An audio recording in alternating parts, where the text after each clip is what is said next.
long time no see. So today I'm going to be talking about putting pop culture references and like modern ways of speaking with slang, jargon, whatever you want to call it, into our books. Does that do, when authors do that, does it make the book feel outdated? Can a book be outdated?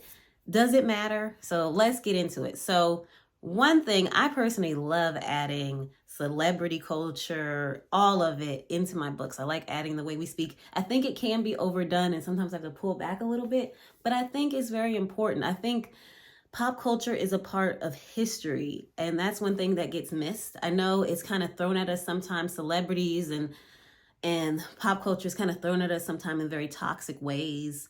But I think it also is a part of our history and things we're going to look back. We can't just have history be politics and war. It's also the things we say, the things we do, what we're wearing. So that aside, I personally think as soon as you put a publication date on your book, it has a date and it becomes dated. And sometimes people say, well, I don't want to put a lot of modern language in the book because in several years, people may not be able to relate to it. But I'm like, if somebody's reading who is your audience? You're writing a contemporary book, it needs a contemporary audience. And so I get wanting to have your book be timeless and go on and on. I think fantasy and things like that can do that. But I think when you're writing a contemporary book, sometimes I think writing for people 20 years down the road, sometimes this isn't possible. It's eventually, there's, even if you are careful what you add in your book, sometimes what's not added in is going to date your book. Also, anybody if you read a book from 2003 in 2023, it's still going to feel different. It's still going to be older. And it's just such interesting advice because I notice other like media types, like music and everything else, TV, like they do things like they go back in history and they have other references to songs, their hook or whatever. And so for some odd reason with publishing, they really like the new release, the debut. So if it's outdated, it's like a huge bad thing. And I personally think in the last 20 years anyway, pop culture, celebrity, the way we dress, it hasn't really changed that much.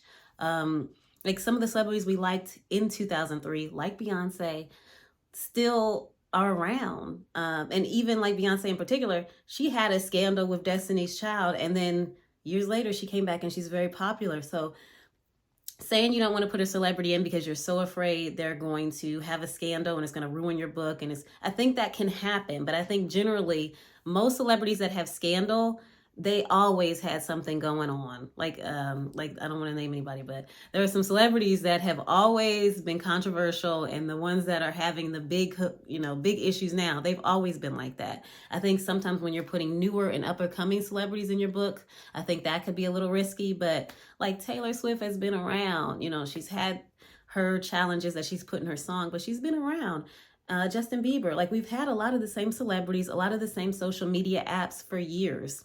And even though I'm not a YA author, I will say, even when people say, do not put adult references or older references in your YA books, as a mother of somebody who's a teenager, I will say that 2 weeks ago, we were like jamming out to Britney Spears' Toxic and Hit Me Baby One More Time together. And she's 14, it's just write what you want to write is essentially what I'm saying. Like you're going to have a lot of genre conventions and grammar conventions, and we need to be respectful and mindful of that. But if there's a dialect you want to put in your book, if there's pop culture references you want to put in your book, you want the teenager to like this song because it will really show their personality. It's something they like. I think it's okay. I mean, we had the Spice Girls on The Circle, a Netflix show that's popular right now. Like the Spice Girls, like back when I was 12, we were wearing bell bottoms, and now the 90s and 2000s baggy jeans are coming back. Like things are just so cyclical. And I think that just trying to constantly make our books devoid of any kind of cultural references, any kind of language is really problematic to history. I also say that I've seen people reading romances from the 90s. And so even if you feel like your book right now is contemporary, I think eventually it's probably going to switch into like a historical romance anyway, because like I said, it's hard to know what people 20 years, 30 years from now are going to even be like. So you want to have the history, you want to have things we can look back and have some nostalgia for, in my opinion. Write what you want to write. That's all I'm saying. Just have fun with your books and put what you want in, and don't be fully tied to people telling you you cannot put this in because you're going to outdate your book. So I hope that was a good discussion, guys. Tell me what you think in the comments below. Keep it respectful, but I'm excited to hear what you have to say. Bye.